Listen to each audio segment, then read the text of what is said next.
এই ওলি ভাই এদিকে আয় তো, একটু শুনে যা তো। জি স্যার বলেন। সে ফাইলটা কি রেডি করেছিস? জি স্যার, এই তো।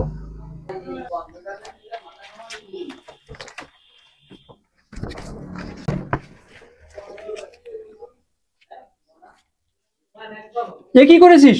কেন স্যার, সবই তো ঠিকই আছে, কোনো সমস্যা? আমি তোকে বলেছি 50,000 টাকার ভাউচারটা 5 লাখে করে নিয়ে আসতে, তুই সে 50,000 টাকারই করে নিয়ে আসছিস, কারণটা কি? আর 1 নম্বর দানার সাথে 2 নম্বর যে দানাগুলো মিশিয়ে ডেলিভারি দেওয়ার কথা সেটাও তুই করিসনি, তোর সমস্যাটা কি? স্যার, আমি তো সবেমাত্র নতুন জয়েন করলাম এই অফিসে, এজন্য আমি সততার সাথে কাজ করতে চাই। আমি কোনো প্রকারে অন্যায়ের সাথে কাজ করতে পারবো না। দ্বিতীয়ত, আল্লাহ তাআলার সাথে এই যে জবাবদিহি করতে হবে, আমি এটা করতে পারবো না। কি আমার মুখের উপর কথা? এই অফিসে আমি কে জানিস? আমি এই অফিসের ম্যানেজার। আমার আন্ডারে কাজ করতে হলে তোর সব কথা শুনে কাজ করতে হবে। না স্যার, আমি এই অসৎ কাজগুলো আমি করতে পারবো না, আমার দ্বারা সম্ভব না। কারণ পরকালে আল্লাহর কাছে আমার জবাবদিহিতা করতে হবে, এজন্য আমার দ্বারা এগুলো সম্ভব হবে না। বাস বাস, তোকে পারতে হবে না। এই একটা সাদা কাগজ দিচ্ছি, এতে রিজাইন দিয়ে তুই চলে যা। তোর মতন কর্মচারীর আমার এই অফিসে প্রয়োজন নেই, যা। আচ্ছা ঠিক আছে স্যার, প্রয়োজন হলে আমি রিজাইন লেটার পত্র আপনার কাছে জমা দিব, তবুও আমি অন্যায়ের কাছে মাথা নত করবো না।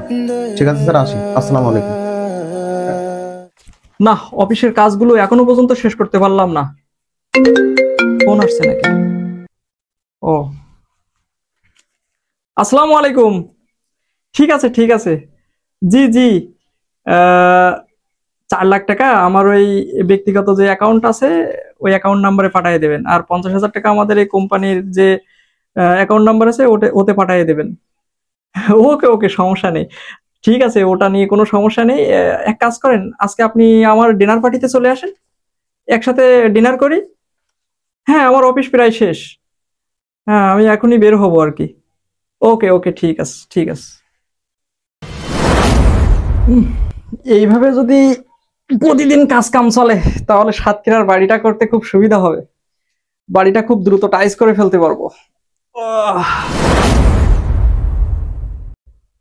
আসসালামু আলাইকুম স্যার, আমার মেয়ের বিয়ে, আমার কিছু সাহায্য করেন। এত বড় সাহস! এ ফকিরের বাচ্চা ঢুকলো কিভাবে?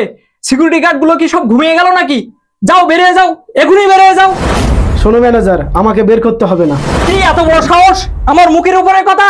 যা, এখনই বের হয়ে যা। আর এই অফিসের কে আমি জানিস? আমি এই অফিসের ম্যানেজার। শোনো ম্যানেজার, আমি কে তা তুমি কি জানো? এই কোম্পানির মালিক রোকন চৌধুরী, তিনি আমার ছেলে, আমি তার পিতা আফজাল চৌধুরী। স্যার, আপনি এই অবস্থা অফিসে আসছেন স্যার? আপনি বললে তো আমি গাড়ি পাঠিয়ে দিতাম স্যার। স্যার, আমাকে ক্ষমা করে দেন স্যার। চাকরিটা চলে গেলে স্যার আমি খুব অসহায় পড়বো স্যার। চাকরিটা চলে গেলে স্যার আমি খুব অসহায় পড়বো স্যার। শোনো শাহ আলম সাহেব, তোমার সমস্ত দুর্নীতি আর কুকর্মের জন্য আমি এখানে এসেছি। তোমার জন্য যে শাস্তির ব্যবস্থা করে রেখেছি সে শাস্তি তোমাকে ভোগ করতেই হবে। চলো।